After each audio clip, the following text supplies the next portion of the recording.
Welcome to the Strength Culture Podcast. I hear him chat to the noise, move too quick, can't stop for the talking. I hear him chat with the boys, not so tough, but must keep caution.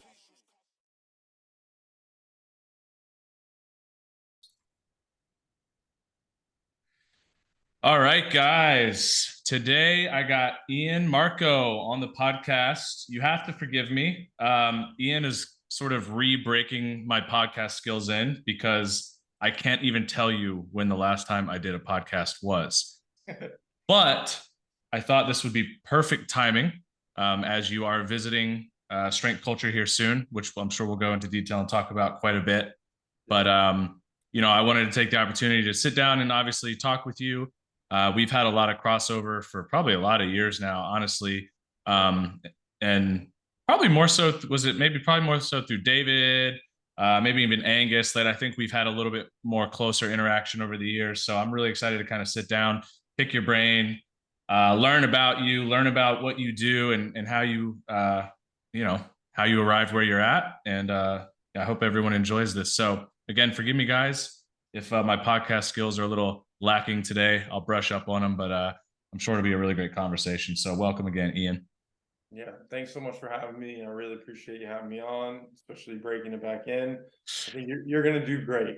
I hope so, man. No pressure for me. No pressure. Yeah. I just kind of go with it. So I just like talking about training. Honestly, it's probably one of my favorite things to do. It is like the shop talk kind of thing is really one of my favorite things to do. And this is probably really the more appropriate setting to do it in than, little clips on Instagram. So Yeah, I'm looking forward to it. So tell me a little bit about you, how long you've been in the industry, how you got into the industry, athletic background, like kind of the whole spill of like how did Ian get to where Ian is today?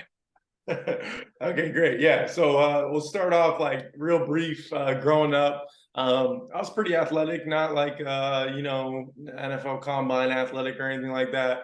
More so skilled, great first step, played basketball growing up. I was a point guard and a shooting guard. I can shoot really well. I was a bad kid, like a lot of getting in trouble, class clown. And I eventually got kicked off of the basketball team as a high school junior. I got back on as a senior, and then I quit.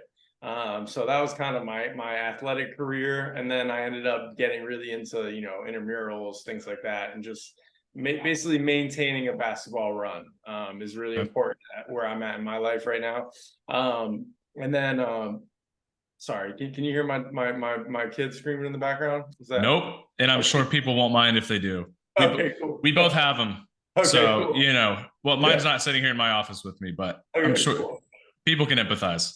All right, cool. So yeah, so there's high school coming up. From there, I went to UCF in Orlando, which is a great school. Then left UCF, decided to follow a friend that was very successful to New York City. Once I got in New York City, needed a job, ended up getting a job at a gym. Became a personal trainer, kind of just luckily fell in love with what I was doing and found my passion. And I've been training my whole life, like obviously through, always trying to be good at basketball, always just keeping up with regular training. So it was kind of an easier transition. And then obviously realizing where you are on the Dunning-Kruger effect, that I don't know anything and that I really have to learn.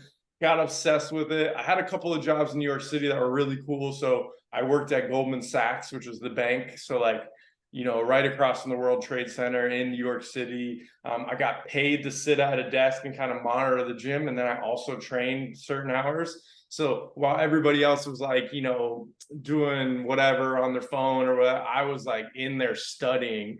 Unfortunately, I was studying a lot of T-Nation stuff that wouldn't be so useful lately, but there was some gems in there, of course. Still hit some crazy eights on the bicep curls and stuff like that.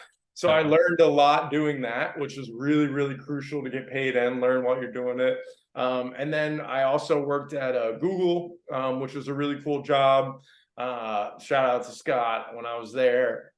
I was the guy that would go in, get the free breakfast, the waffles, the free cold brew. I would take a nap in the nap pod, and then I would go work 1 hour and leave. that was probably the best job ever. Wow, that's fascinating. Yeah, it was exactly how you think. Like there was ping pong tables, all the cool stuff that you think about Google. Like a typical tech kind of environment. Yeah. Yeah, absolutely. Really, really cool. And then, I taught a lot of group fitness. I think that's an important part of my journey because, just kind of realizing, man, like I'm giving one exercise to 20 people. This is not going very well for 17 of them. Also, the other idea that it's like, all right, there's 3 progressions. Let me show you all 3. You look up and everybody in the room is doing the third one at Goldman Sachs because it's like you have to run yourself into the ground just to be there. So that was also a really good lesson through group fitness. But from there, I basically ended up at a physical therapy clinic. Fabian Garcia, who was my mentor for a while, kind of outgrew each other. But I learned so much from him, and it showed me that side of things, which is kind of where I'm at right now in a lot of ways. Like I was just telling you before we got on the pod, like the amount of different people that I train at this point is crazy. Such a wide spectrum of people, whether it's an athlete, a mom, there's just so many examples of different people. And I think being able to see rehab at that level and train athletes at the pro level, seeing all that across the whole spectrum has been really just invaluable for me. And maybe even the most valuable thing about it has honestly been being able to see the similarities across those different populations. The idea that everybody needs to learn how to hinge. Everybody can improve their breathing in a lot of ways. We all need to sleep better, So just like all the great coaches out there, including yourself, looking across different systems and then finding the things that are the most important that keep showing up time and time again that prove themselves to be exactly where you need to be, because the overlap wouldn't be there if you weren't onto something. So now I'm in Miami, Florida, 2 days a week, and I live in Delray Beach, which is an hour north. Basically, most people think about it as Boca. I'm one city north of Boca. And I do a lot of online stuff. We have an online course. I train clients online. I have a subscription model, online classes, programs.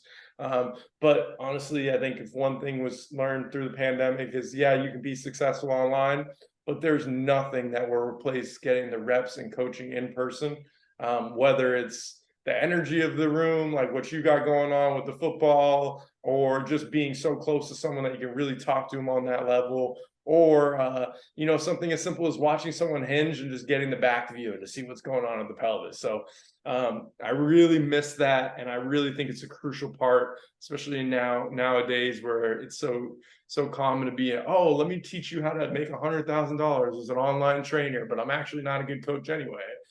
So I'm really big on that right now. And I'm also a new father, so probably my greatest job yet. My son Maverick is closing in on 1 year, and it's just the best. It is the best. So that's kind of where I'm at. That's awesome, man. That's awesome. You touched on a lot of things here that I wrote down because one, if everyone who knows me knows I can easily go off on a tangent and get sidetracked on stuff. So maybe the worst podcaster in the world, maybe the best. Who knows? We'll see what happens with that. But the first thing I kind of want to talk about that you touched on there is, first I'll say it's very interesting listening to you sort of talk about your career, like how you've come to where you are now and how your career has sort of moved along, because it's kind of similar to mine. I didn't work at Google, but I kind of dabbled in like lots of areas of fitness for a while, predominantly CrossFit, and then later, kind of branched out a little bit through that. But then later, I would say that my first real sort of exposure into kind of what I do now, or the populations that I kind of tend to blend into now, I worked for a physical therapist. And so that was a very interesting experience because you do get the opportunity to work with people that, could be deemed more or less like, if you had a scale of like function, of like dysfunction and performance, like dysfunction being on one side and performance being on the other, or you could just say dysfunction on one side and full function on the other. Working sort of with the population that would be more biased towards like quote unquote, like dysfunction, not to label people as like dysfunctional, but just to give people like a sort of concept and a way to understand like what they're dealing with, because a lot of trainers don't really understand that population well. And then on the flip side, you have a lot of therapists and stuff that don't really understand the training aspect well. So it is it's interesting that yours, it's, similarly mirrored mine in that respects, because it probably has a lot to do with why we kind of share and cross over the populations that we do, which makes a lot of sense now, kind of hearing about that. So the first thing I kind of wanted to talk about here is like your experience with group fitness versus personal training, because I have done both. Both can obviously you can be very successful doing either one, but I kind of want to talk about it because I want to sort of hear your take on your approach to one versus the other, because, the problem that you sort of, I think hit the nail on the head with is that oftentimes when you are doing group training, you kind of have to look out and see like how many people are actually benefiting and doing the thing that you ask them to do, like effectively, right? Like obviously everyone's doing some version of what you probably showed them. But it is obviously a little bit more difficult in that setting, or it could be considered to be more difficult in that setting to sort of hone in on like certain details and technique and things you want to do, especially if you're running a group class. You're usually running it by yourself, right? So what's your experience there, and sort of with personal training and group fitness, and how did you sort of manage the quote unquote, I'll just call the problem of group fitness, where it is still slightly more intimate than, maybe online coaching or something like that, especially if you do like a membership, but compared to personal training, which obviously you get a lot of sort of one-on-one, what's your kind of experience there? Yeah. So first, kind of funny, we when we got off of our call, my brother was like, yeah, it seems like you really get along with Jeff. And I was like, yeah, I feel like we're kind of very similar. He's just like 5 times stronger than me. And my brother was laughing. So I'm a terrible basketball player though, so it's okay. Yeah, I'll shoot. You'll bang in the boards, okay? But anyway, yeah, so that really common. I honestly think that being and teaching in a group setting is actually harder in a lot of ways, especially I think there's kind of 2 distinct ones that we could break it down with. So more so, I'm just going to use you as an example for obvious reasons you're here, but like those hype, like how I commented on your page the other day, the hype sessions with the gym, right? The energy in the room, the influence of I need to go harder, I need to push it, I'm going to PR because someone's yelling at me. I train these 2 baseball kids. They love to do like the velo slap, right? So like that becomes such a positive thing in that context. Now at Goldman Sachs, when your coworkers next to you and they're doing 2 more burpees per minute than you, it actually becomes kind of a negative thing oftentimes because your wrists suck and you're trying to go too hard. Now you have a wrist injury. So the context really matters as always. And I think there are 2 distinct groups. I think that it's very difficult. Like people, especially personal trainers, underestimate how hard that job is of going in there and training a whole team. And like something like a Campo deadlift, something like an arm bar, like show me teaching an arm bar to 40 football players that are in high school. Like that shit is going to be really worth it or an absolute nightmare. And it depends who's in the room. So like you kind of have to lower expectations in a lot of ways, I think, in both scenarios, specifically to like teaching that mobility class or that HIIT class.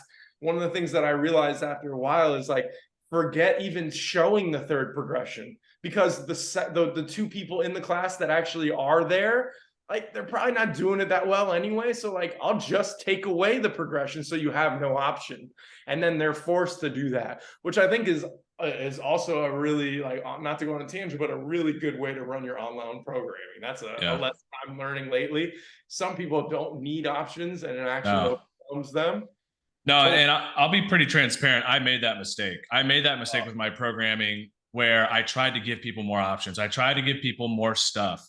And it's like, I realized probably a year down the road of like me having all these options and then trying to keep up with all these options and then trying to keep everybody sort of like, together and whatever. It's like it's very easy to lose track because just so at that point, so many, especially as time goes by and more people are joining, it's like so many people are doing so many different things at different phases and times. And it's like, we don't really need all of this. You know what I mean? So I'm actually have been, and I'm in the process of like kind of cutting a lot out and sort of Same here. Same yeah, here. because that's it. Yeah, I agree 100%, honestly. You're gonna get someone that's so happy. Like, I meet people all the time. Like, I'm training someone right now in person. They started off with their membership. They loved the options. They loved learning all that stuff. They were so into it. And then when they met me, they knew a little bit about everything, and we took it to the next level. But for every one of those, you're gonna have 20 people that open it up and they go, Yep. this is too much. I don't know what to do. Okay, all right, cancel. I'm out. So from a business perspective, absolutely. Like, unless you really are okay with having less and you're just seeking out the nerds, or maybe more accurately, you're seeking out other coaches, then we're talking about something altogether. And I think that just like when you're doing your marketing for Instagram, it's so easy to get caught up in talking to other coaches. When if that's not your mark, you should really be talking to regular people, which is why for us, what we did as a business is my page is starting to go more towards talking to those coaches, higher level concepts. Look at this picture. What do you guys see? That kind of stuff. And then our MTS page, our business page, is like, hey, here's a class clip. Like, try this if you need to work on your hips. Like, see if that works for you. Or you should do zone 2 because everybody should. Things like that. And making it a little bit more streamlined, a little bit easier. And I think that's a good strategy, especially long term. Yeah, that's smart. That's pretty smart. Yeah, like for me, when I like the football team, it was a bit of a learning curve again, because it had been so long that I had taught a group so large. And yeah, 40 kids is like, that's a lot of kids. Like a large group is a lot of people is like, oh, 10, 12, 15 people, 20 maybe max, but like 40 kids is a lot of work. And what I sort of did was, the thing about athletes is that what I have found, maybe not always the case, but most often the case, is like the same guys that just have a high level of movement IQ within their sport typically will have a pretty good movement IQ in the weight room as well. They just know how to move. Yeah. Right. And so there are a handful of players, or maybe more, that just understand what I'm teaching very simply, like they get it off the bat. And then I kind of have them sort of help lead or help run sort of the session, right? Or what I like to do a lot is sort of involve them in the coaching of the training, yeah. Right? So like I make them accountable for what their teammates are doing. And I have things in place where the expectation is that you hold your teammates accountable. It's like, I don't need to be the one going around the room telling 40 guys, like, and I will if I have to, but like, that weight's too heavy, or, the technique. Like, I actually put the accountability on the players at their stations and be like, what do you guys see? What do you guys think? Like, this is your teammate. Do you think that that's an approach? You know what I mean? And this team is very good at helping with that, helping manage that, and sort of, so that kind of worked for this group. I'm not saying that would work for all groups, but for this group in particular, it did seem to work. It's also a very high level team. So the general just IQ of football and training in general is just much higher than probably, your average high school. But yeah, that's kind of how I helped manage this. Was I kind of like just took the ones that understood a little bit better with what I was saying, or a little bit more training experience, and kind of then put them in positions where they're like responsible for their teammates, but also, keeping each other accountable. And I think that helps a lot. Like, because I'll have guys like, if they miss reps or stuff like that, like I'll say at the beginning of the session, and it will, like, I'll be like, hey, if we miss reps today, like you'll miss your next workout, like, period, end of story. And these guys don't want to miss a workout. So they won't miss a rep. You know what I mean? So I do have things in place that kind of check it, but it can be, it is very hard. Like, training a bunch of people is quite hard. And I think that's why, like, when you walk into a CrossFit class or F45 class, it's like, you have to empathize a little bit.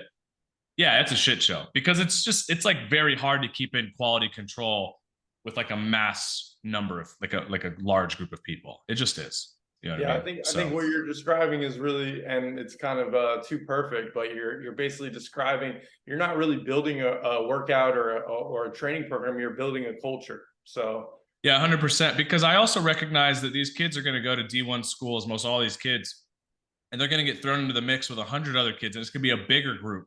yeah, And yeah, you may have a strength and conditioning staff with like 8, 10, 12 people on it, but no one is stopping you from doing something stupid. You know what I mean? Like not really. And it's just it's too easy to get that kind of oversight, right? Like it's and you know how teenage boys are. Like it's just the way it is. So it's like I do my best to really just teach that, like educate them on like the importance of not training like a jerk. You know what I mean? Like take care of your body. Training is a means to an end. A lot of these kids play football because they're trying to, you know, improve the quality of their life and their resources and access and things like this. So it's like, don't ruin it because you're not a power lifter. And even if you were, they're not going to make as much money as you. So it doesn't matter anyway. yeah. And Like, the kid that's right in the middle of all the squats is probably going to jump the highest anyway. So sorry. yeah, usually. There's the freak is going to be the freak no matter what. Yeah. Another thing on that was when I first started training, I would kind of watch, especially some of the bigger strength coaches that would train groups, and I remember looking and being like, how could this strength coach let this person have a rep like that? That rep looks terrible. And it's like, because there's 40 people in the room and 10 of them are doing it like that. Like you can say something, but you don't have that one-on-one. And that's what makes it harder. And, you know, you kind of lower expectations. And I think you build in safety guides. So like things like using constraints, things like building that culture of having the teammates do it. These two baseball kids that I train, they're brothers. And, you know, I'll do the exact same thing. I'll go up to one of the brothers while he's in the Copenhagen plank and I'll say, hey, what is he doing wrong? What could he do better? And it's hilarious because they'll literally come back and like, it'll sound like their parents. They'll like cue him the exact same words that I cued them because they remembered the cue. And I'm like, my job is done. Here I am. That's it. Yeah. Yeah, that's always been my process as a coach and trainer is I'm always educating the client. I'm trying to get them to see what I like through my eyes more or less, right? And it's like I feel like I've done my job. I've really done my job when they can kind of take control and take the lead on things. It's funny because I have a girl here, Natalie. She trains out here. She's young, 17, but she's been training for quite a few years now. She's very strong. And it's funny because Angus was here and I wrote a workout for her and she came in and she like writes the workout up on the board and Angus is standing there and keying. And I look at the board and I was like, that's not the workout that I wrote for you. Like she had changed one of the exercises or something. She goes, yeah, I know. She was like, but I had her doing back squats. And she's like, yeah, but I decided I like wanted to do front squats today. And I was just kind of like, all right, you know, like, cool. Yeah. Like that was it. I was totally confident in her decision-making and that's kind of part of it too, is like, if that's what you want to like, who was going to say, no, don't front squat, you have to back squat, you know what I mean? But, her body. yeah, exactly. And kind of what she wanted us to do and whatever, you know? And so I think like feeding a little bit of that intuition that people have already anyway is like good. It like reinforces their confidence in their decision-making and what they're doing. And I think it's a much better, thing, but yeah, groups are interesting. Groups are very interesting because, it's just there's so many variables, you know, and it's like, yeah, you can have you'd be amazed what can happen the second you turn your back within like 2 or 3 seconds. Like you're not looking and it's just like, so it can be a little chaotic. So yeah, I try to put in sort of safety nets, like you said, I think is a very good description of like, I don't want to say consequences, like I punish them, but it's like at the end of the day, I just want them to understand, like, you know, you're going to get strong and you're going to get big. You're 16, you're 17, 18 years old. You're just going to get big and strong. As long as you come in and lift weights, you know, probably at 60%, at 70%, you guys are going to grow and get strong. So it's like, just, you don't want to be, and we've done very well, you know, so you just don't want to be the guy that like ruins his football career because you got injured in the weight room. It's like such a stupid decision. You know, puberty is the best trend there is. So it really is. It's insane. It's sad. It's gonna work. Yeah. One of the other things is like I think one of the things that younger trainers kind of think about is like, oh, well, I'm giving my client all the answers. Like it's up to them to do the work. And like they kind of like almost remove themselves from the idea that training should be fun. But like realistically, like that's one of the worst stances you could take. It's your job to also make sure that they're enjoying themselves, they're having fun, and giving them decisions like that and giving them freedom, especially for certain personalities, can be exactly what unlocks training from being this thing I was forced to do when I used to run track to being now this is this really fun thing that I get to do to stay healthy. And once you get that mindset switch and they start really enjoying it, I mean, then it becomes fun for everybody. And part of that is our responsibility as trainers. Yeah, 100%. That's a good point because I have a guy that I train out of London. He's a sprinter, and with all the respect in the world, the kid has been extremely neurotic about his training. Like so hyper focused on things that I'm just like, that is insane that you actually think about those things. Like while you're training, you know what I mean? Like or while you're running down the track, I can't believe that you're like actually aware of whatever it is that he's saying.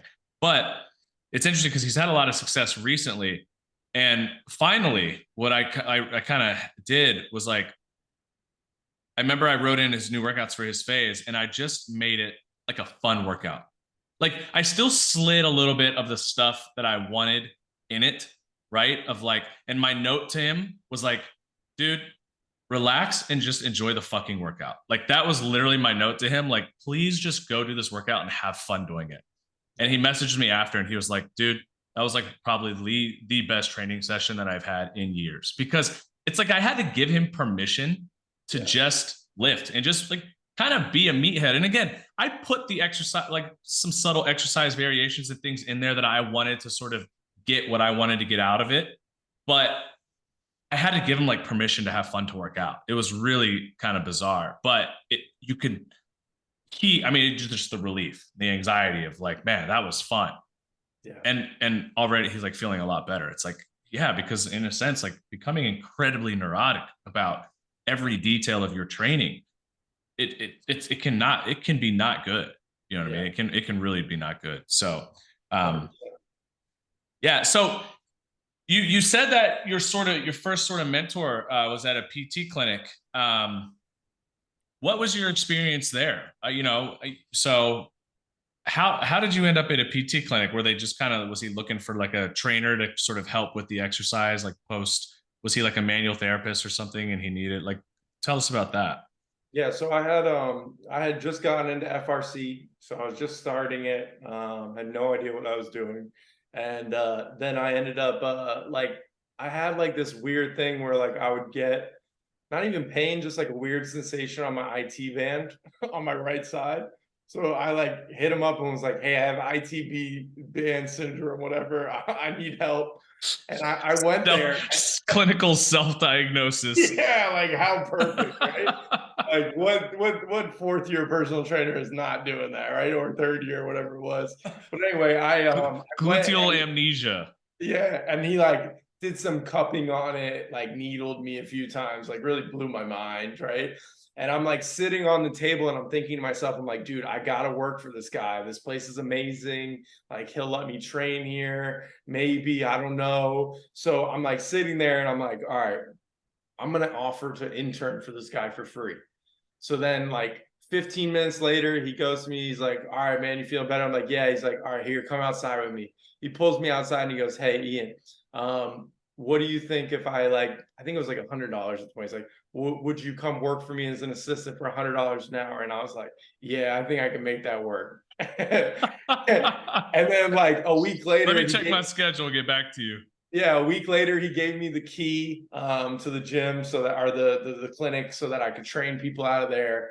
Next thing you know, I'm like recruiting all over town, which like he didn't even really want. It was like a 1 in a million weird situation where like he wanted me there, but he didn't really want all the things I could do for him in terms of like I was pretty good at like bringing people in and like really growing the business. He like wanted that, but didn't want it. But anyway, he really did mentor me. He taught me a lot, but like he really took me into things that were good because they made me uncomfortable, but they were really out of my scope. And it was really my first time to like really identify like you legally and just really morally shouldn't do this. So like right. Shouldn't be operating the machine that is, sending electricity as harmful as or as safe as it was. it wasn't my job. I didn't have any education towards it. He would throw you right into the ringer, like day one. All right, you're going to cup someone today. And it's like, it's not that big of a deal. You like rub some lotion on it. You like make sure it's not going to suck the whole entire back off, and you slide up and down. Like I could do it right now. I'd be perfectly comfortable. But at the same time, it just really threw me in, and it really gave me that kind of idea of what it means to be kind of doing too much. We used to do like these lymphatic drainage of the face massages, and that's when I really like reached my peak kind of with them, where I was like, this is gonna be too much. I would like kind of avoid it, like I don't know how to describe it. I would just like somehow snake my way out of it because to me it was like, bring me in, let me be the movement guy. So when they're off of the table, I'm over there. So like it really was the first time to be like, wow, I'm really good at this. Like I know how to communicate. I know how to make sure this person feels safe. I know how to make sure that they understand what we're trying to do. And I also can be really good at this nuanced stuff that people need early on in rehab instead of just go lift. So I kind of found my niche there, and that's what I built on in New York. And then by the time I got to Miami, I was so over that niche because I'm still so tired of people hitting me up and being like, hey, will you be my physical therapist? Instead of like, hey, I just got done with rehab and now I'm pain free, but like I'm struggling getting back into training. Can you help? Like that's where I really, really want to be. And I said that on David's podcast, and I literally woke up to 4 messages of people trying to get me to be their physical therapist. And now I'm training one of them, and I love them, and it's going really well. We just had an amazing session today. So like, it's not that I can't do that. It's that quite literally legally I'm not supposed to. And the system in America is broken 10 times over in every different nook and cranny of our systems. But it's the general health field is it's terrible. But the way that it really should work in the ideal world is you see a physical therapist, that physical therapist then transitions you to someone who has knowledge of physical therapy but specializes in training, and then from there you go your own way, whether it's to performance or whatever it might be, or even just what most people should do is just get competent on their own and then just start training on their own and exploring their bodies and doing whatever they want. So those are really the big lessons that I learned there. But the other lesson that was really cool there that I definitely have to credit with him is he never stopped learning. He spent so much money on doing every single educational thing he could every weekend. And that was really ingrained with me because to this day, like I'm obsessed with learning. I'm on so many different ways of doing it. I love workshops. I love going in person, and being able to see him try to integrate all these different systems and fail every single Monday and then get better by Friday was a game changer, because that is the definition of personal training. Because you're going to learn a bunch of stuff, throw a bunch of stuff away, try to use it. It's going to fail. You're going to bring it back. You're going to have a new client that challenges you in a way that brings back one of those old things that you threw away and thought you were never going to use. And that cycle just happens over and over again as you refine your system. And being able to have all those different things to pull from is what I like to call myself now. Whereas like where people used to think of me as, oh, you're the FRC guy, I can't tell you, I'm batting 100% for every single client I've worked with in the past year that has literally come to me at some point, usually really early, and been like, so where's all the stretching? So like, where's all the pails and rails? And I'm like, and I always say to them, like, what were your goals? And they're like, boom, boom, boom. I'm like, did you achieve those goals yet? Or do you feel you're on your way to them? Yeah, all of them. I'm actually farther ahead than I thought. All right, well, where's the pails and rails needed? Like, I don't really need them. And those things work. I love stretching. I love that stuff. But it's just, you might not need it. And I honestly am gotten to a point where I'm able to address so many things with maybe a little bit of positional breathing, pars when you want to do them, and just meat and potato strength training done really well. And that checks almost every box. Yeah, it's the rehab, post-rehab, blurry lines, gray area, it's a messy world, and you just try to manage and do what you can ethically, because I do believe I am better probably in quote unquote, getting people back from complete dysfunction than many professionals. I do. so it is hard sometimes to like to that's why I'm like I've also I obviously understand the importance of a network. So I do have people that I will refer to that I know will work with me or refer back to me once you know what I mean? Like that will be involved in that Like networks are so important, man. People try to do too much by themselves, and it's like build a good network. Like I've gotten so many great clients as referrals from other people in the industry. You know what I mean? Um, so, but yeah, it's funny that because I'm still dubbed as the flexible, but I'm trying to rebrand it. Like I like it's just not me anymore. It's not, and it's for the same reason. Like it's not that I don't believe in stretching or flexibility. I do.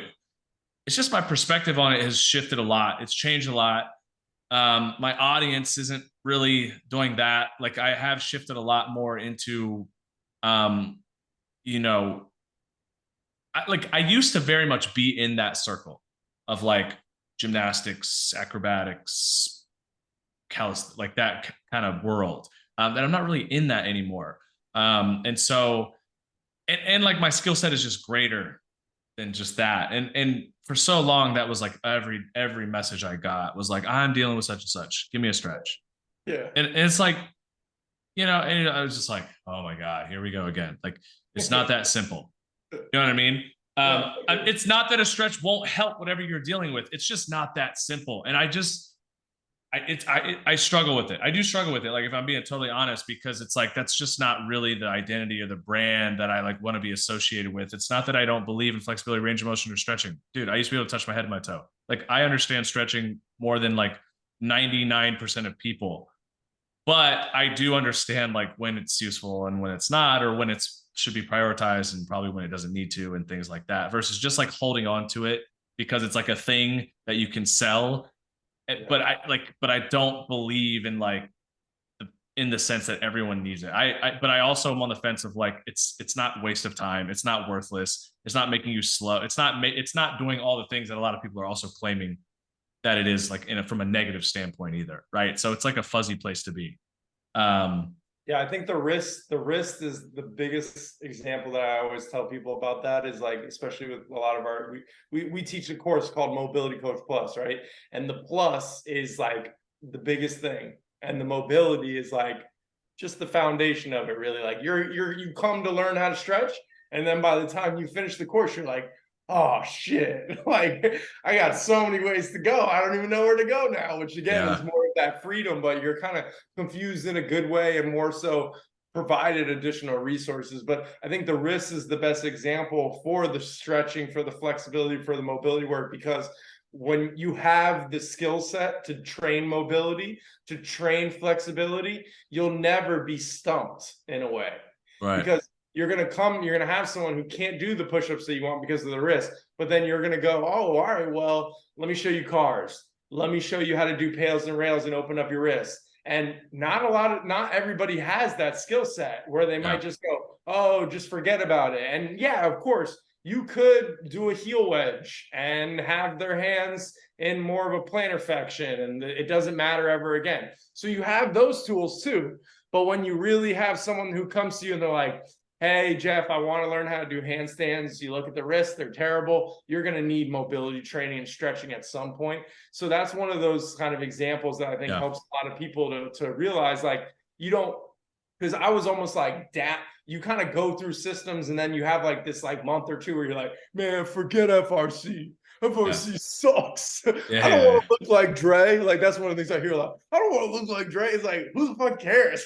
But you can still use it. It's still a valuable tool in your toolbox. And then you can do all the other stuff to look how you want to do what you want to do.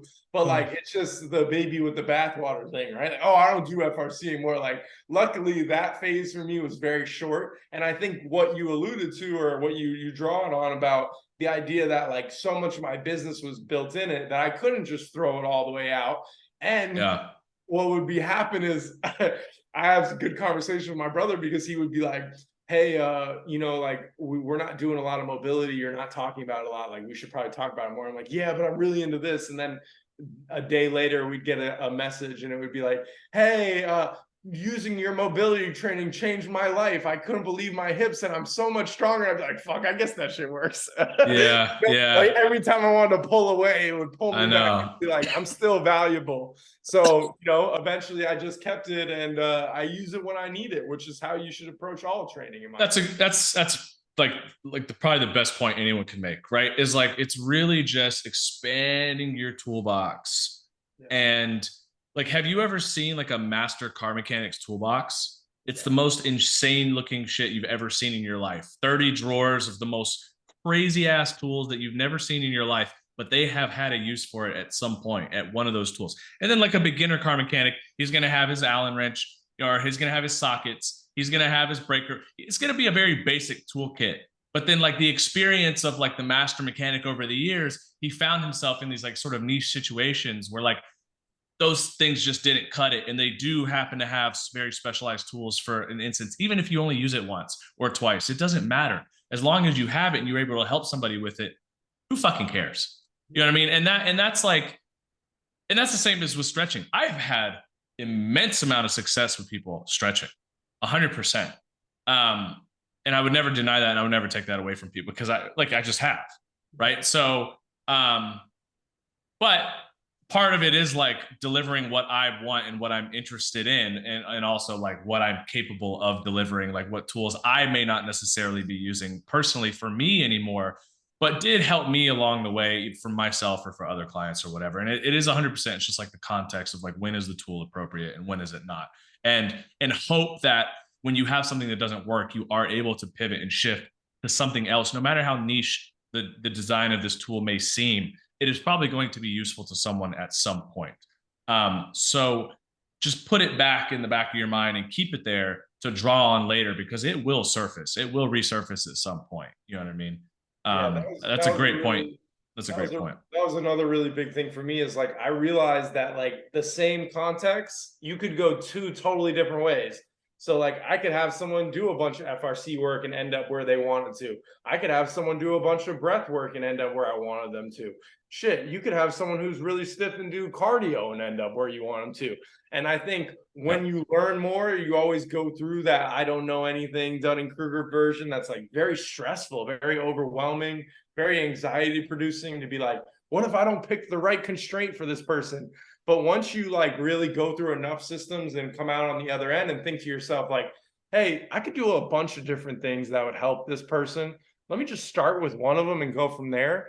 And there's even context. If you haven't got to them yet listening, you're going to get to someone where you're have something that is what you think by and far the quickest path to their goal.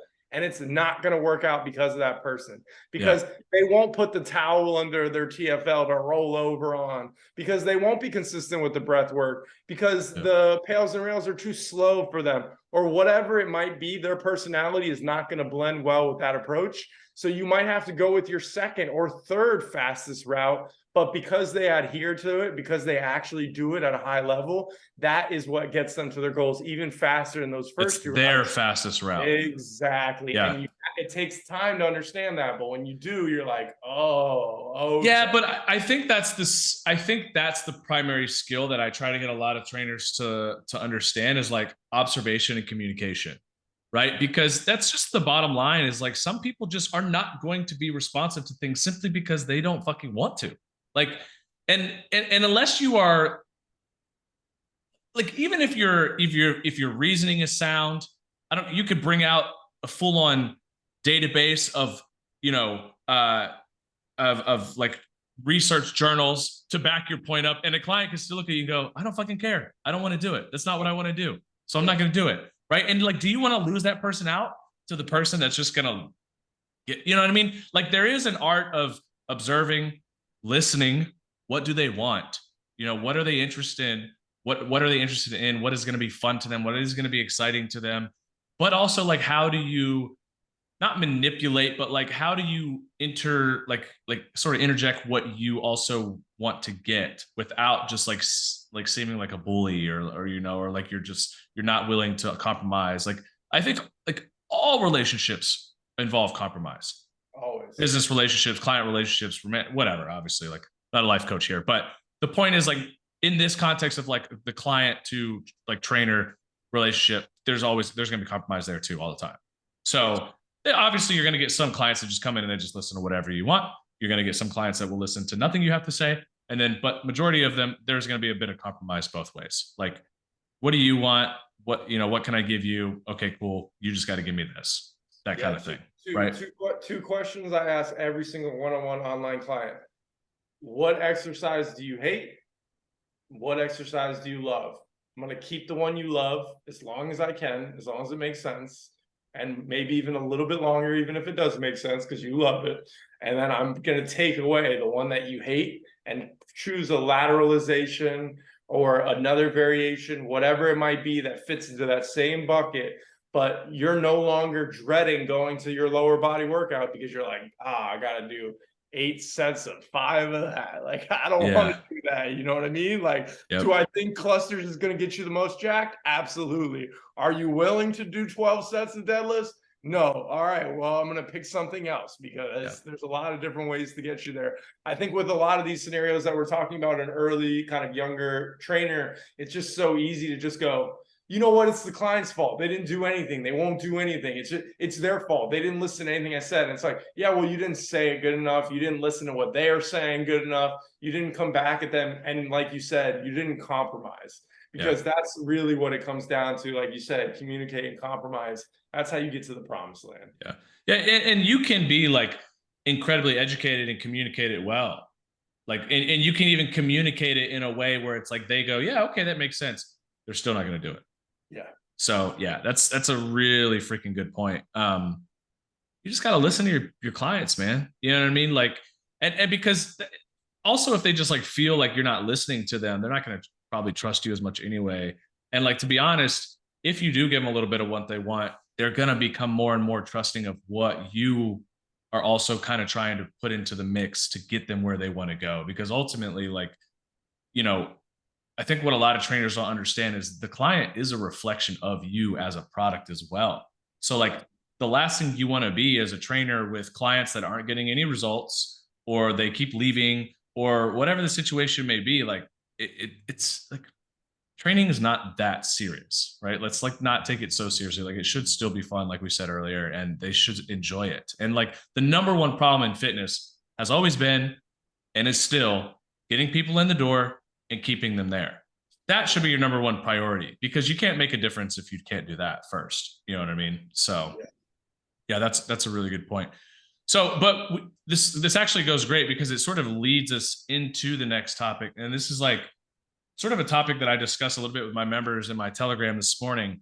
I want to kind of talk about the differences maybe that you've experienced with sort of like what I'll say more like general or like general commercial fitness training, or maybe like more niche, right? Because you said that you deal with a very broad spectrum of clients, which could be seen as general, but I would actually probably consider that to be more niche than maybe some would consider, because if you have such a broad spectrum of clients, each one of them is going to have these very like niche aspects about training those individuals. Like, whereas someone who might work at like a Crunch Fitness, like most of the population you're going to get, it's going to be relatively the same, on the same level, the same goals, you know, which are primarily going to be consisting of like a little bit of muscle mass, a little bit of body comp, whatever. Whereas we get into a realm of a little bit more, people come to us with these little bit more specialized goals. Like if someone walked into Crunch Fitness, like, I want to do the splits. Like no one in there is going to be able to get anyone to split, or in a lot of, or, you know, I'm coming off a rehab, you know, like, I think this is like a kind of where we can get into this little middle, like this bridge is kind of what I call it, of like sort of rehab, the bridge of post-rehab, let's call it post-rehab, to performance, not necessarily being like NFL, but just performance relating to what the client wants to do with their fitness, right? Like, which, you know, performance to my grandmother is like being able to reach overhead into her cupboards. You know what I mean? So it's like performance is just really task oriented definition, I think, is like, what are you trying to accomplish? What do you think about the skill set difference. I guess to give a little bit more context around the situation, like I guess the conversation that was sort of going on my end with a lot of my members was like they were kind of going back and forth between like starting, and I think this actually sparked from a post from Angus where he was like, "You want to learn how to train people? Go to your local commercial gym and train as many people as you can. Get the 2 week certification that they're going to require you to get, and just start training people." And some people were like, "Oh, is this really like a good idea? Is this really a good message or a bad message?" And I was like, I actually agree with it 100%. Because like the baseline population, right? They don't really need, like, everything is low hanging fruit for these individuals, like anything and everything. Even if the worst possible training you could think of in the world is still low hanging fruit for people who are doing nothing, right? So like the best thing that you could do to start learning and making an impact is like to go get a 2 week certification and start working at your local commercial gym. But I see a lot of them wanting to start to develop a little bit more niche skill sets because maybe they have a certain population of client that they're wanting to work with that maybe they don't feel like they have the skill set, or that's kind of like, if I had to give you some context versus just like a totally like open, like niche versus general training. That's kind of the conversation that we were talking about. And I'd like to get your take on it, because I think it's a good conversation for not only veteran, like beginner coaches, but also veteran coaches as well. Yeah. Yeah, I think the commercial gym is an absolute blessing to start at. I don't think that there's anything like being forced to sell yourself when you have no idea what you're doing. I mean, what a conundrum that is, right? Hey, I know you just passed NASM and you just really don't know anything about training, but can you go up to this person on the treadmill, tell them that they run terribly and they need a foam roll for sessions? Yeah, okay, good. Like, that experience was like so powerful and makes you so good at selling yourself, answering questions, being wrong. I definitely think that that's the number one thing to do when you're first getting started. And I think that even really experienced coaches, like some of the GOATs in a lot of ways, have gone to online training, stopped working with people in person, and you can almost kind of tell. Where like they'll say something in like a quote or something on Instagram, you'd be like, man, this guy has not trained someone in a really long time. They lose perspective, right? Yeah, exactly, which is really common. But I think working super common.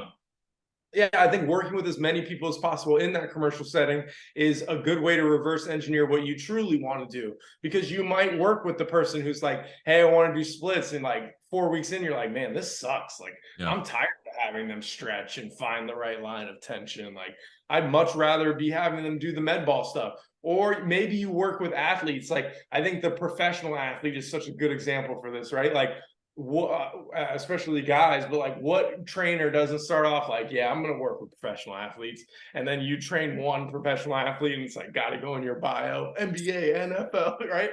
But like, it seems like so cool, but realistically, this person has 17 trainers. Yeah, they come in after a recovery session. Like, oftentimes, depending on the athlete, they might suck. It might just suck working with them in a lot of ways. It looks cool, so like, that's a really good way to really illustrate the point, is like, man, that might not be as good as you think it is. So by gaining this experience, by problem solving and being put in all these different problems, you really learn what you even have in your toolbox by being like, oh, I just opened mine up and it is empty for this person. I need to refer out. I need to ask one of the veterans at Crunch who's going to give me a banded rotator cuff exercise. So I'm going to need to ask the next person, because that didn't work either.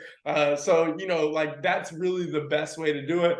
And then, from there, I think that's where you find your place. That's where you find your culture, where you're going to find where you are in the gym. Are you going to be the flexibility guy there? Are you going to be the athlete guy? Are you going to climb uphill like us and have to be the everything guy, or at least the really broad guy that can do a lot of different things?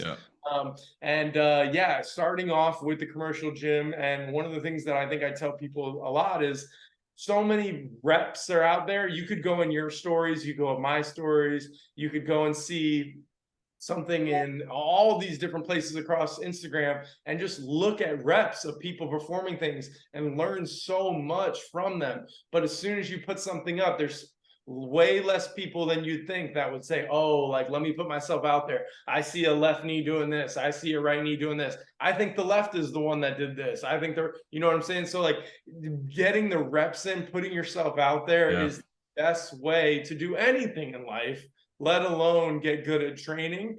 And one of the things that I'm realizing more and more, especially in the past few weeks, is like my eye for coaching has improved so much that, again, it doesn't even matter which system I'm using. I can look at a hip car and see something at the pelvis, put someone in a hip hinge, see them do the exact same compensation and be like, guess what? Those two are the exact same thing. Because that's one of the things that I teach about the assessment is like, you're not looking for one thing, you're looking for 10 things that lead in the same direction. And then you want their survey, their feedback, the things that are communicating to you, you want them all to go in a direction. And that's when you go into your toolbox and say, let me use this so I can go at that problem in that way. Because I've really solidified it, because we all know 50 things are contributing to it. But if 10 different things point in the same direction, I feel really confident moving in that direction, just like learning from 10 different systems that go, hey, you know, you should probably learn how to flex and extend your spine before you like go crazy rotating it, right? All right, cool. I've heard that from 6 different systems. I used it, it worked. And I train a little bit of rotation on the side because I don't want to believe in everything they say anyway. I'm a skeptic. So it all works out. You got to be a bit of a healthy skeptic, even of yourself.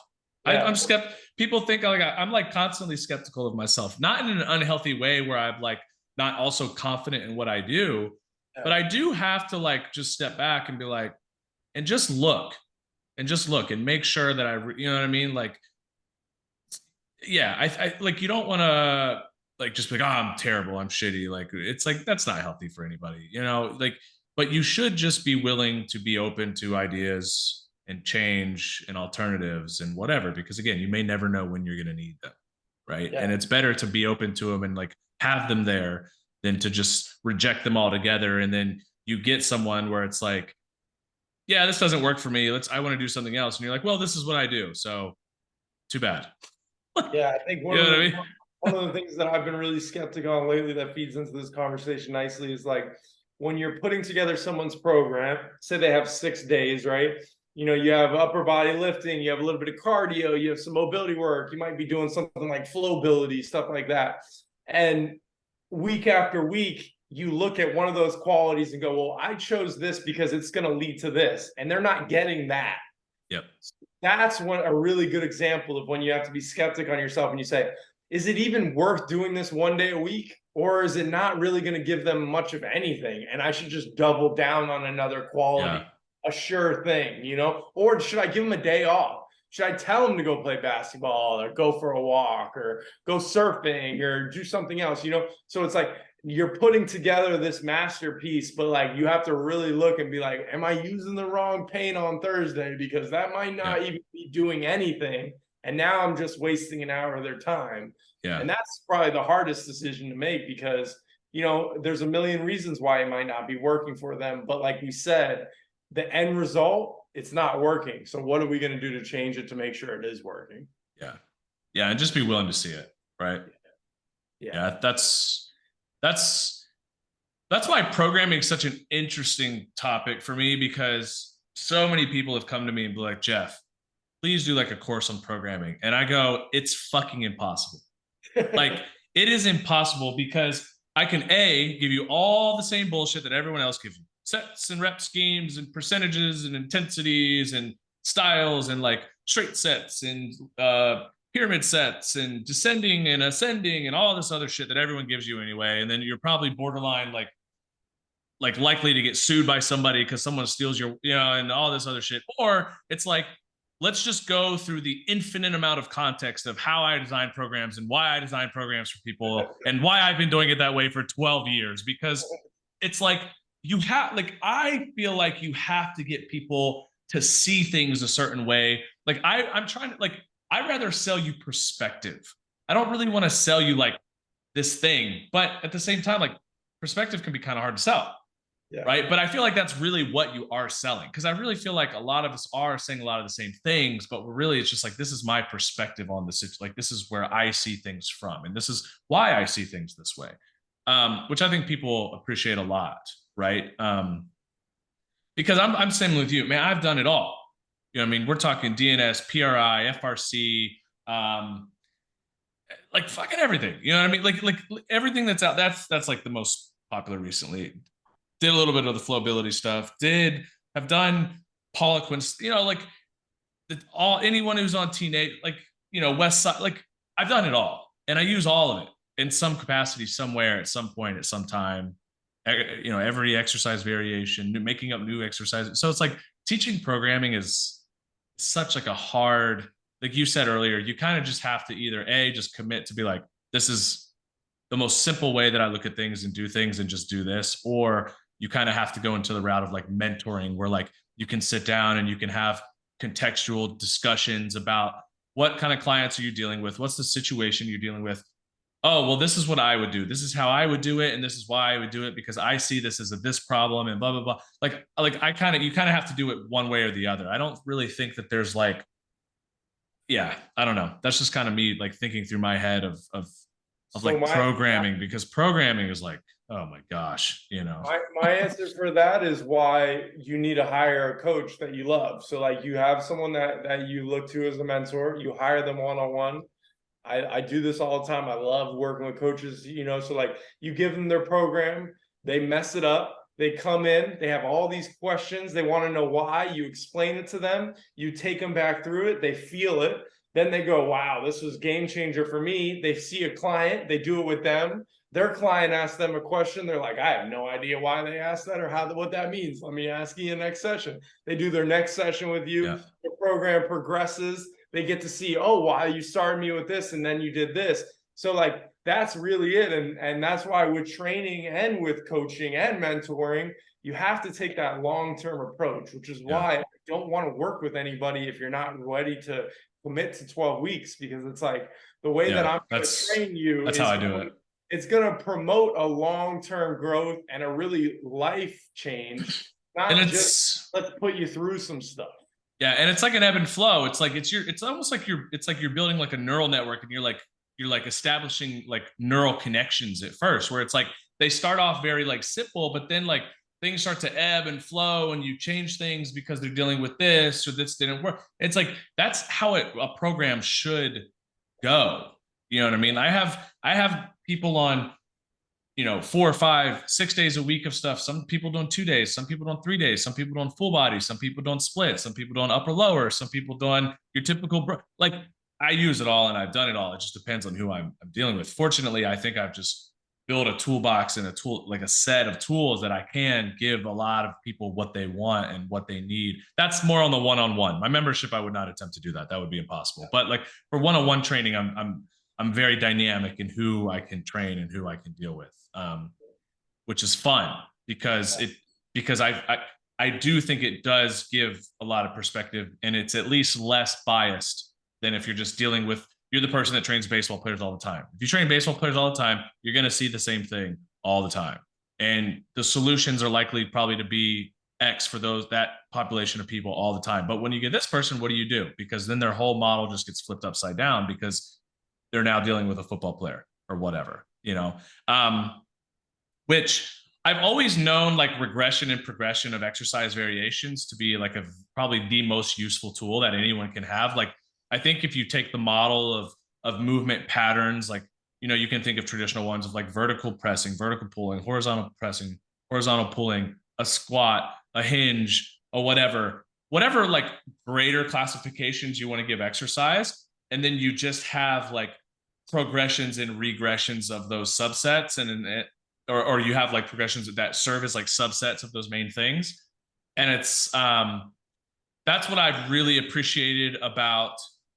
It's funny because like I talked a little bit about this with Angus on his podcast, but there seems to be this weird thing with like this expansion compression crowd where there's a bit of a divide, because I feel like half of them get lost in the weeds. And it's like, I don't understand where you're getting all this complexity from, because when I got introduced to that system, and like at first it was complex, right?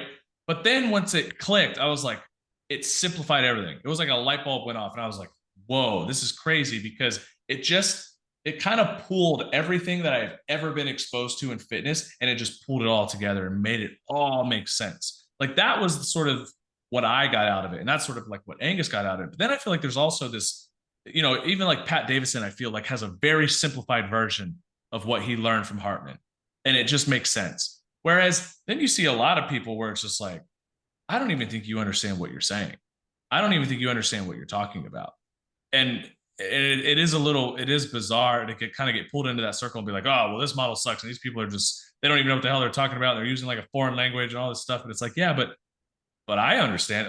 But I can also simplify it down and like explain it in simple concepts and like analogical speaking. And like, I can, speak to you in a way that it's very elementary to understand. Whereas, yeah, I understand what you're saying. Because if I read half the shit, I'd be like, what are these guys talking about? This sounds crazy.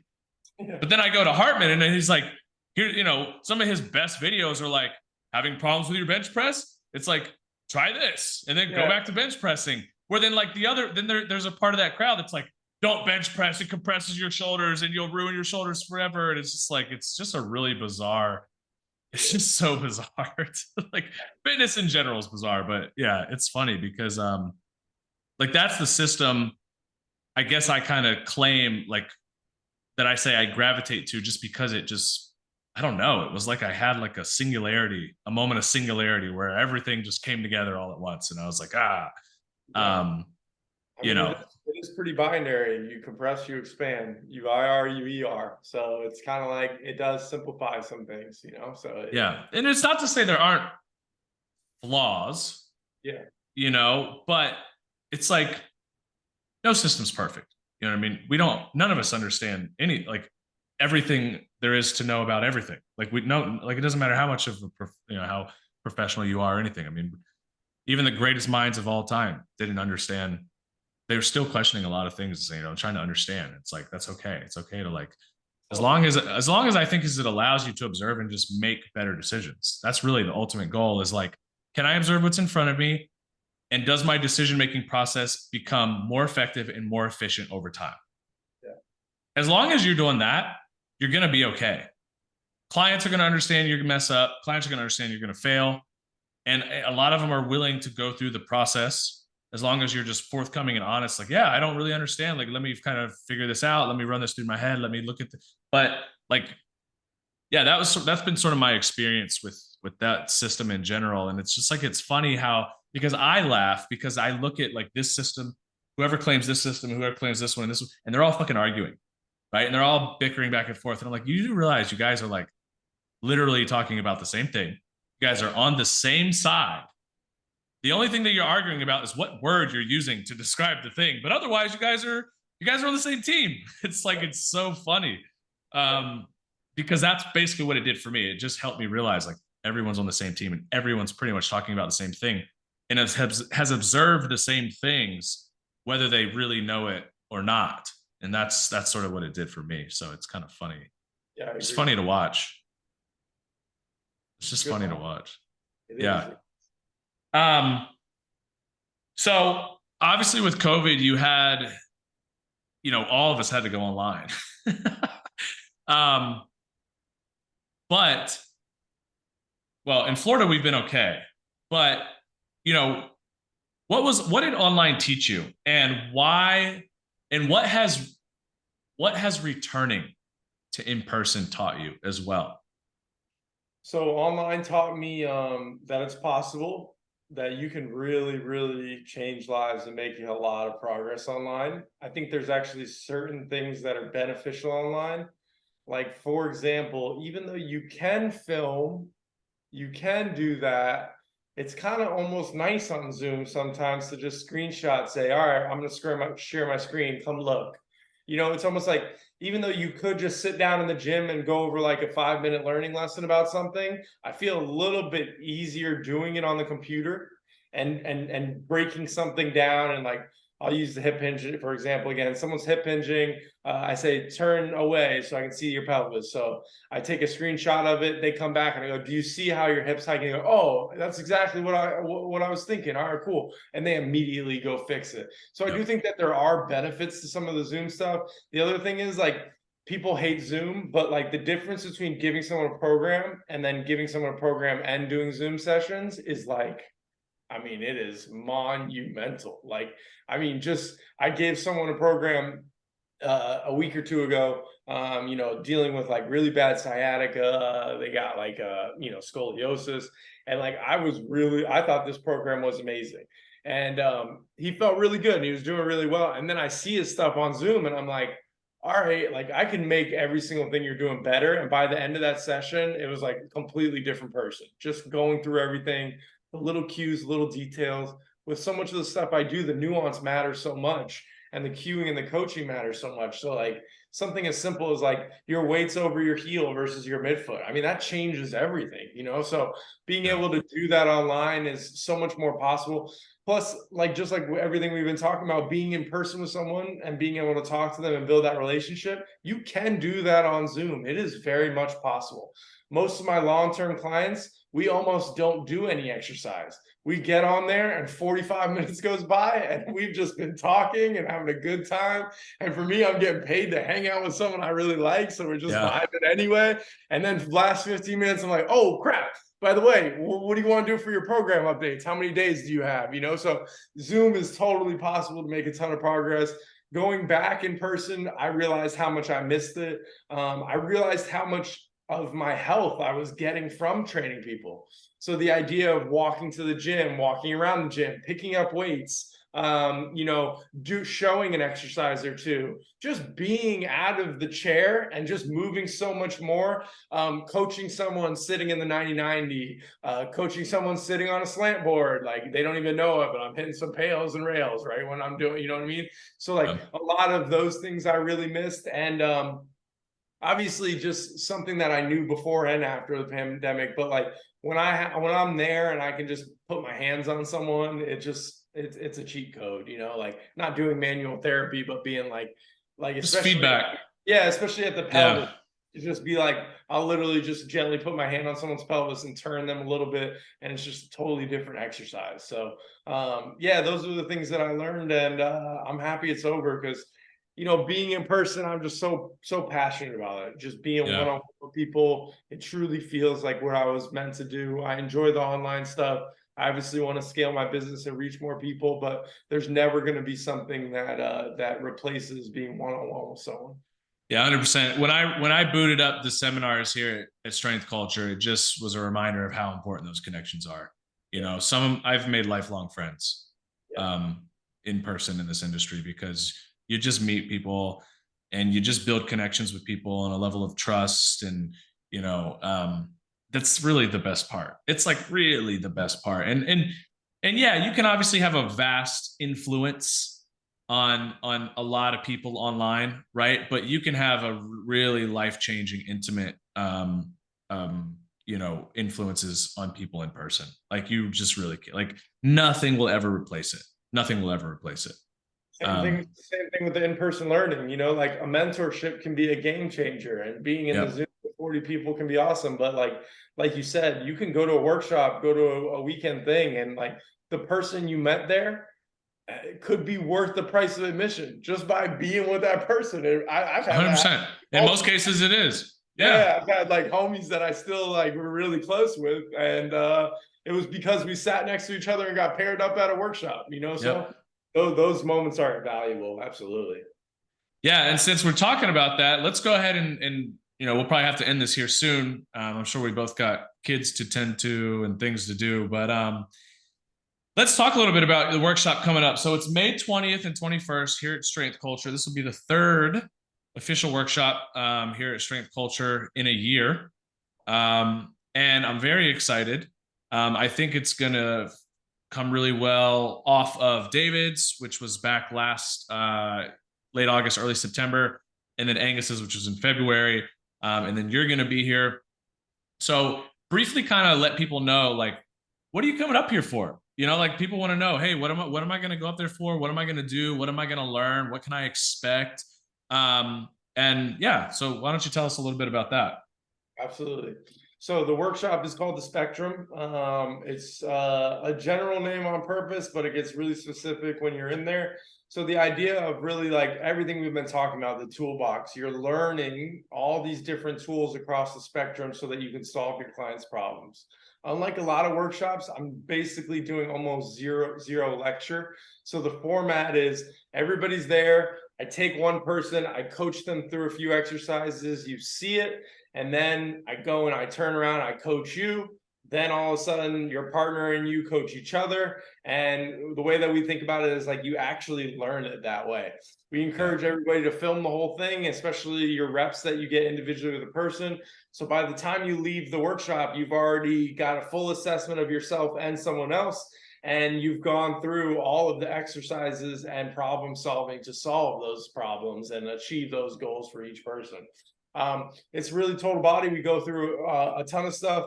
There's a mobility class on Sunday, so I kind of dive in to kind of go through some of that stuff. We talk a lot in the class about how you would address, like we said, group fitness. Certain people might need a different variation of this exercise. How can you communicate it between the two of them where they both feel like they're getting their needs and not demeaned in any way by regressing or progressing?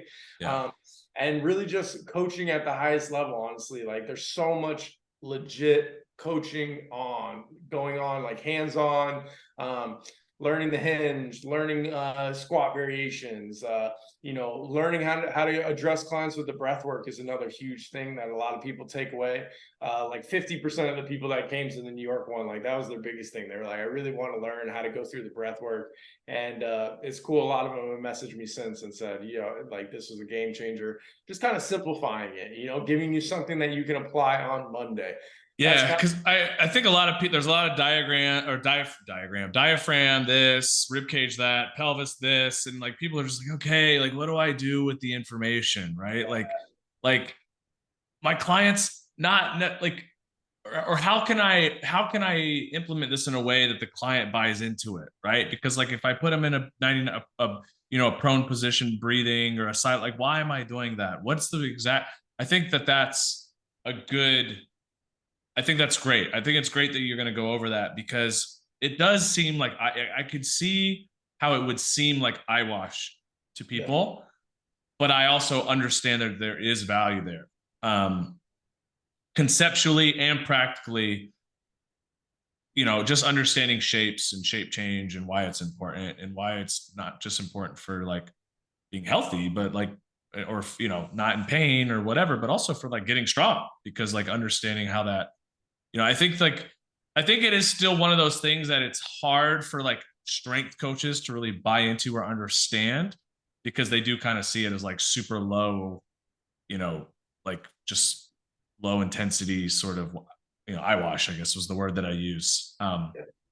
But yeah, that's going to be exciting to see how you integrate that because I think that's the question. It's not necessarily even like, oh, I don't understand why it's important. It's how do you integrate it into what you're doing? Right. Yeah. It really, it goes back to the eye thing and being able to really see it. And like you said, shape is a really good word, like you can really look at, for example, like you see someone's sternum is like always pointed down. Maybe they have rounded shoulders. Like how many people are going to meet that fit that description? So many of them. And then you say to yourself, all right, well, they want to gain muscle. All right, well, I'm going to pick a press, right? And then they do a press and you're like, how's that feeling?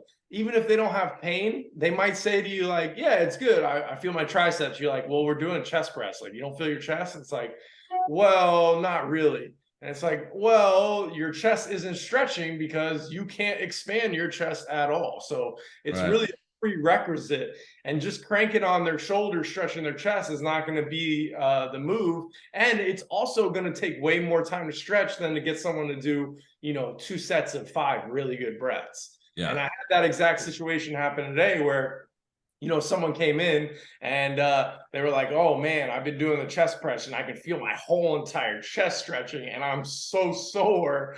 And it's like the only thing we did that was different than what you've been doing for 5 years was put you in an inverted position with a specific hand positioning to get you to fill up your chest with air. And just by explaining that while up front, it might seem like this crazy thing. You can see someone be like, bro, your sternum's facing the ground. You can't breathe into your chest when I watch you. So let me just put you in a good position. Take 5 breaths, chest opened up. Let's go lift like we were going to anyway. Now you're getting stronger. You're stretching the muscle that you actually want to use. When it stretches, it contracts better. And now you're really soaring. Your chest is going to grow. It all feeds into each other. And that's just tying in those concepts. Yeah. People don't get it. They think, oh, well, I already sleep well. It's like, yeah, probably not if you're not breathing that well, but okay, cool. You'll still be able to breathe better, which you can recover better, which you can train better, train more, it all feeds in, it's all tied together. And, breath work as a trainer, it doesn't have to be, but it certainly is more than when do I inhale and when do I exhale. Yeah. And that's what we teach you in the most simplified way. I'm excited to see you integrate it. I always that's why I love seeing how people integrate things. And I love seeing how people within the same relatively shared circle integrate the same things differently. Yeah. I just love it. Again, it comes back to perspective. I just like seeing what you see. That's right. Great.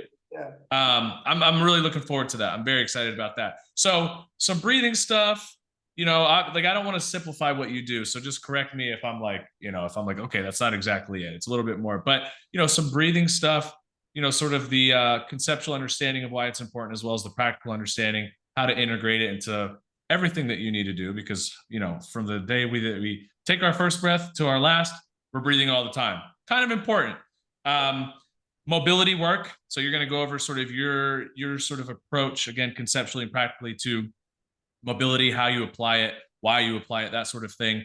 And then are you going to go into any sort of strength training concepts at all? Okay, cool. So yeah, that's a very well-rounded, well-rounded. It's a lot. That's why we don't do so much lecture, honestly, because one of the main reasons, because there really is so much stuff in it. We try to give you as much as you can, encourage you to film it, and then give you the resources when you leave to kind of follow up on it. But yeah, to me, another really big part of the workshop is how to use strength training to promote all the other stuff. Promote it. Yeah. There is a way that you keep the shapes that you restore. Exactly. Yeah. And we have a lot of cable exercises that we use that like everybody always hits me up about and loves. I had a client yesterday that was like, man, I've never had my back ribs so sore. And it's really funny to have like your back ribs get really sore in your upper back without doing any scapular retraction, which is like kind of like a big light bulb moment for a lot of people. Yeah. So that's a big part of it. Training the obliques.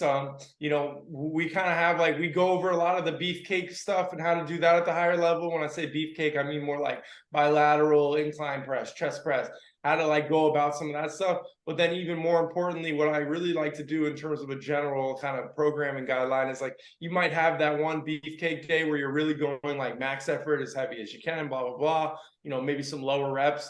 But then you also have another day where you're still training strength, but it's in a way that promotes restoration, improving mobility, improving movement options, and moving more in line with what you would think of as gait, or I don't want to say functional, maybe primal, maybe gait's probably the best way to describe it. Yeah, I think that's the buzzword right now, is like movement and how it relates to gait. I think people can think with that. I think I think the gait model applied to training I think it works freaking well. I love it.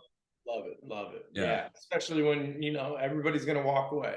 It's really that simple. That's the thing. Everyone is going to breathe. Everyone's going to walk away. So if you don't have those two considerations in your training about improving those baseline qualities, or at least making sure that your training doesn't take away those two strategies, then you need to reconsider that. You know what I mean? There should be some thought to that. Doesn't have to be everything, which is why it's called the spectrum, because we address it all, but it should be something you're considering. I like it. I like hearing how practical it's going to be. I think give the people what they want, man. We're movers, we're trainers. We want to move, we want to train, we want to be active, we want to do stuff. Like, I love lecture as much as anybody, but I want to get in there. I want to get my hands dirty. You know what I mean? Yeah, that's exactly what we do.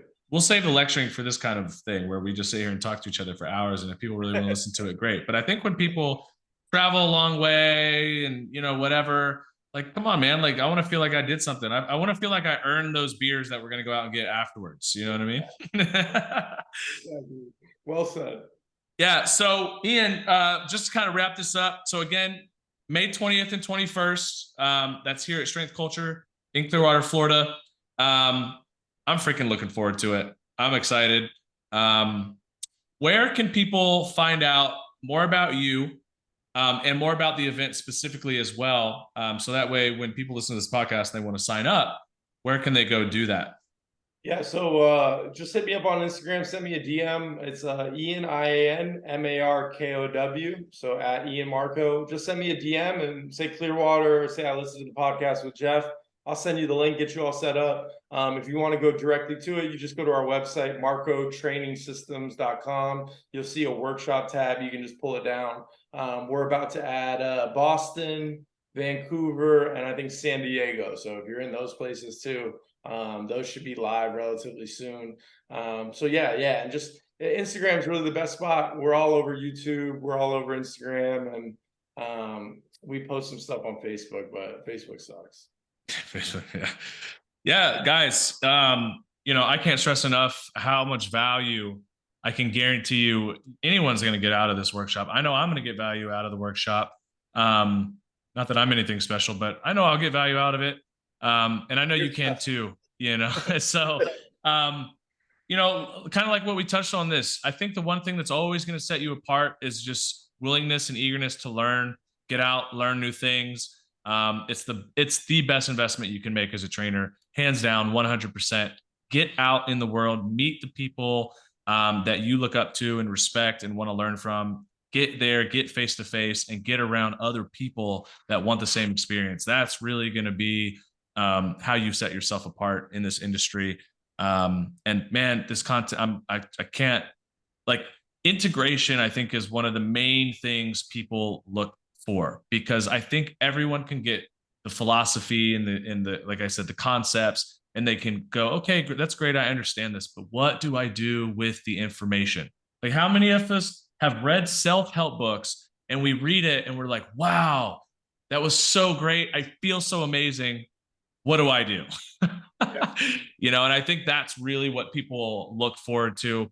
And just based off of what we've talked about and kind of your approach and how this workshop's going to go down, it sounds like people are going to get busy. It sounds like people are going to leave sore, feel worked out, and also, like, you know, for lack of a better term, enlightened with a lot of things to probably think about and start integrating on Monday, which is like, man, what a great feeling to be able to leave somewhere, to pick up clients on Monday or Tuesday. You know, it is Florida. Maybe you take an extra day, you hit the beach, whatever. But when you get back to your clients that week, stuff you can start working with right away.